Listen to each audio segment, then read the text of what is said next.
नमस्कार भाई बहनों, स्वागत आप सभी का एक बार फिर से कृष्ण झांसला पर। तो आज की इस वीडियो में हम चर्चा करने वाले हैं भगवत गीता के द्वितीय एवं तृतीय श्लोक के बारे में। तो सबसे पहले ग्रंथराज श्रीमद् भगवत गीता की जय, भक्ति वेदांत स्वामी प्रभुपाद की जय।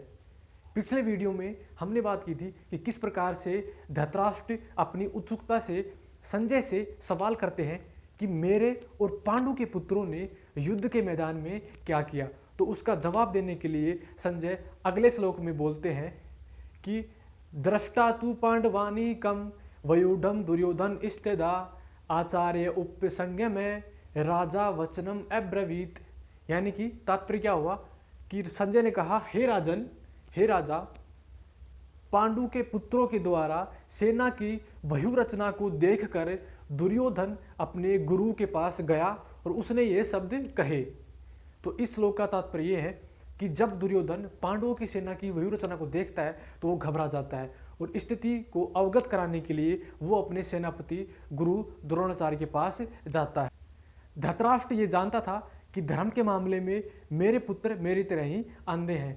उसे ये विश्वास था कि दुर्योधन पांडवों से किसी भी प्रकार का समझौता नहीं करेगा, लेकिन वो पवित्र तीर्थ स्थान के प्रभाव में आकर कोई गलती न कर बैठे, इस प्रकार धृतराष्ट्र डर रहा था और उसने संजय से पूछा कि वो युद्ध के मैदान में क्या कर रहे हैं। तो संजय धृतराष्ट्र के प्रश्न का मंतव्य समझ गया और उत्साहित करने के लिए राजा को वो कहता है कि दुर्योधन किसी भी प्रकार का समझौता नहीं करेगा और पांडवों की सेना की व्यूह रचना को देखकर वो अपने गुरु के पास जाता है, क्योंकि स्थिति की गंभीरता को देखते हुए उसे अपने गुरु के पास जाना पड़ा। यद्यपि दुर्योधन एक सर्वथा उपयुक्त राजनीतिक था, लेकिन स्थिति की गंभीरता ही ऐसी थी कि उसे अपने गुरु के पास जाना पड़ा।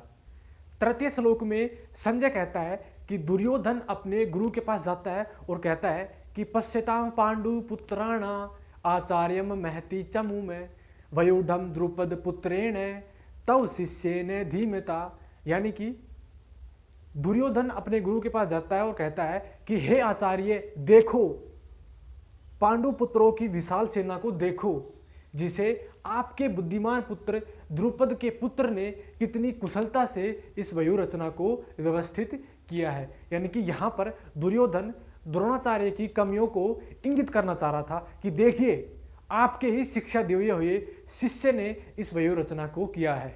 दरअसल द्रोणाचार्य और अर्जुन के ससुर द्रुपद का एक राजनीतिक झगड़ा था।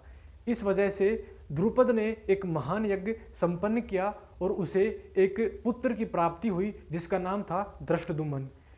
द्रोणाचार्य को ये पता था कि आगे चलकर ये मेरा वध करेगा, लेकिन एक महान ब्राह्मण होने के नाते उसने अपने सारे युद्ध रहस्य धृष्टद्युम्न को सिखाए और युद्ध के समय अब वो पांडवों के पक्ष में था और उसी ने पांडवों की सेना की व्यूह रचना की थी। सो इस श्लोक से हमें ये सीखने को मिलता है कि एक सफल लीडर वो होता है जो हमेशा अपनी टीम को मोटिवेट करता है और उन्हें और बेहतर करने के लिए प्रोत्साहित करता है, लेकिन बजाय प्रशंसा करने के दुर्योधन तो अपनी सेनापति में कमियां निकालता है और उन्हें चेतावनी भी देता है कि कहीं अगर वो युद्ध के मैदान में अपने प्रिय शिष्य पांडवों के प्रति उदारता दिखाएंगे तो हम ये युद्ध हार जाएंगे।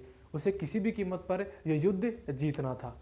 उसे किसी की मोटिवेशन, डिमोटिवेशन या फिर टीम बिल्डिंग से कोई मतलब नहीं था। तो इस वीडियो में यहीं तक। उम्मीद करते हैं आपने इस वीडियो से बहुत कुछ सीखा होगा। सो इस वीडियो को शेयर कीजिए, कमेंट कीजिएगा, लाइक कीजिएगा और प्लीज़ इस चैनल को सब्सक्राइब कीजिएगा।